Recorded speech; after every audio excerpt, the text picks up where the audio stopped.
Sir చెప్పండి, మనం 1 month నుంచి వెయిట్ చేస్తున్నాం పార్టీ పేరు ఏంది ఏంది అని చెప్పేసి ఎట్టకేలకు టీఆర్ఎస్ అని చెప్పేసి కన్ఫర్మ్ చేసింది. అంటే ప్రజలని మభ్య పెట్టడానికి, ప్రజలను కన్ఫ్యూజ్ చేయడానికి టీఆర్ఎస్ పార్టీ పెట్టిరు అని చెప్పేసి అంటారు. జై కవితక్క, జై టిఆర్ఎస్. ఇప్పుడు ఎంతో మంది అనుకుంటా ఉంటారు, ప్రజలు అనుకుంటా ఉంటారు వీళ్ళకి ఒక విజన్ ఉన్నది, కవితక్కకు ఒక విజన్ ఉన్నది, ఒక ఆలోచన ఉన్నది, మా లీగల్ టీంకి ఒక ఆలోచన ఉన్నది, ముఖ్యమైన నాయకులకు కూడా ఒక ఆలోచన ఉన్నది. ఏం పేరు పెట్టాలి, ఏంది ఏం కథ అనేది మేము జాగృతి లీగల్ నాన్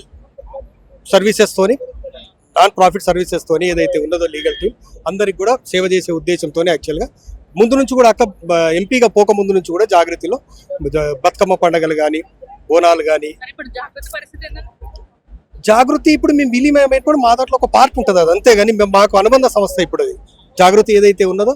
ఇంకా కూడా అంత దూరం ఆలోచన చేయలేదు, చూద్దాం అప్పుడు ఏమవుతుందో ఏం కదా. ఇప్పుడు జాగృతి ఉన్న వాళ్ళందరూ కూడా టీఆర్ఎస్ లో ఉన్నట్టుగానే మేము మా టీఆర్ఎస్ ఏదైతే టీఆర్ఎస్ సేన ఏదైతే కార్యక్రమం ఏమైతే మేము పెట్టుకున్నామో బాగా ఆలోచన చేసి పెట్టుకున్న కార్యక్రమం ఇది. ఇప్పుడు వాళ్ళు బీఆర్ఎస్ లో ఉన్నారు, బీఆర్ఎస్ ఇది భారత్ మొత్తం దేశానికి సేవ చేసే ఉద్దేశంతో ఇక్కడ రైతులకు చచ్చిపోయినారు, రైతులకు ఇబ్బంది ఉన్నది, అయినా కూడా ఇక్కడ లేకుండా మొత్తం అంతా హర్యానా కానీ పంజాబ్ కానీ ఇంకా కార్యక్రమాలు అక్కడ ఇక్కడ ఇచ్చుకుంటూ అక్కడ వాళ్ళకి సేవ చేసుకుంటూ మనకు సంబంధించిన ఏదైతే ఉందో కృష్ణా ట్రిపుల్ ఏదైతే ఉన్నాయో మనకు చాలా సమస్యలు ఉండే, అయినా కూడా అవన్నీ కూడా కాకుండా వీళ్ళు ఫస్ట్ టైం చేసినప్పటికీ సెకండ్ టైం అయినప్పటికీ జనాలలో కొద్దిగా వ్యతిరేకత వచ్చింది. బీఆర్ఎస్ అంటేనే కొద్దిగా వ్యతిరేకత వచ్చింది. ఇప్పుడు మాకు ఇప్పుడు ఏంది కాంగ్రెస్ వాళ్ళు కూడా చేస్తున్న ఇటువంటి ప్రచారాలు ఏదైతే ఉన్నదో హైడ్రా కార్యక్రమం ఉన్నది. ఇప్పుడు ఆడపిల్లలకు స్కూటీలు ఇస్తానన్నారు, విద్యా ఫ్రీ అని చెప్పినారు. రాజశేఖర రెడ్డి ఏదైతే అమలు పరిచినాడో ఆ దానికి సంబంధించిన ఏదైతే ఫీజు రియంబర్స్మెంట్ ఇప్పుడు కాలేజ్ వాళ్ళు మాక్సిమం కూడా బంద్ చేసుకుంటున్నారు, కాలేజీలు అందరూ కూడా బంద్ చేస్తారు. మీ అందరికీ కూడా తెలుసు, ఒక నెల రోజులు 2 నెలల రోజుల పాటు ఇప్పుడు 3 ప్రధాన పార్టీలు ఉన్నాయి, ఆ పార్టీలకి దీటుగా వెళ్ళడానికి ఇప్పుడు ప్రజెంట్ ఉన్న టీఆర్ఎస్ పార్టీకి సాధ్యమైంది. 100% వాళ్ళు చేయలేని కార్యక్రమాలు ఉన్నాయి కాబట్టి మేమంతా కూడా విద్య రైతుల కోసము ఏదైతే ఉన్నదో ఈ 3 కార్యక్రమాలు మా పార్టీని జనసంద్రంలోకి తీసుకుపోతుంది. మేమైతే ఇంత చిన్న పిల్లగాని స్కూల్ పంపించాలంటే 2 లక్షల రూపాయలు అవుతుంది. ఒక ఆటో డ్రైవర్ కూడా వాళ్ళ పిల్లగాన్ని మంచి స్కూల్లో చదివించాలనే ఆలోచన ఉంటుంది.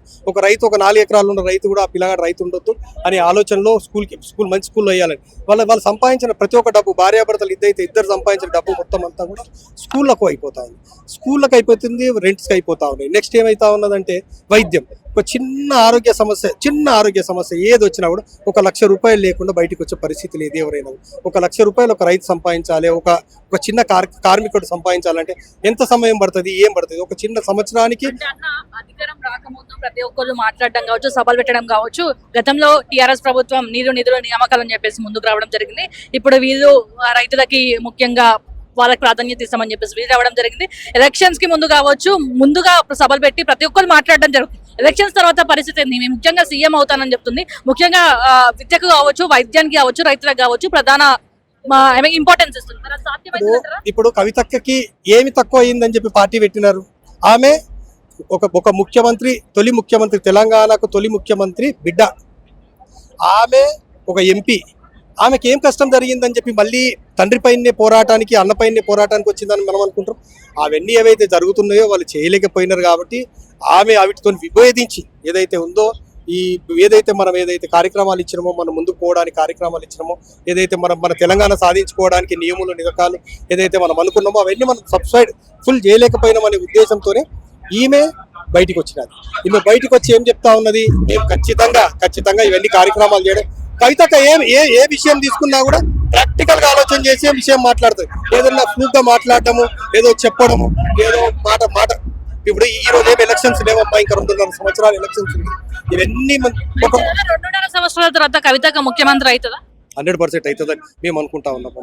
100% మేము ఆశిస్తా ఉన్నాం, రైతులు ఆశిస్తా ఉన్నారు. ఈ రోజు ఏదైతే పంచజన్య కార్యక్రమం ఒక వారం రోజులు చూడండి, తర్వాత ఎంత ప్రభంజనంగా పెరుగుతుందో చూడండి. జిహెచ్ఎంసీ ఎలక్షన్స్ ఉన్నాయి, నెక్స్ట్ ఏమేమి ఎలక్షన్స్ ఉన్నాయి.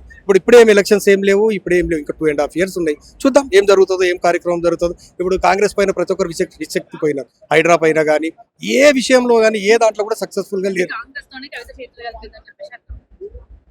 తండ్రిని వదిలేసి కాంగ్రెస్ తో కలిపిందంటే మీరు నమ్ముతున్నారంటే మేము చెప్పలేము. ఇక తండ్రితోనే ఫైటింగ్ చేసిన వాళ్ళు కాంగ్రెస్ లో ఇప్పుడు ఏముందని మునిగిపోయే పడవ కాంగ్రెస్, మునిగిపోయే పడవ.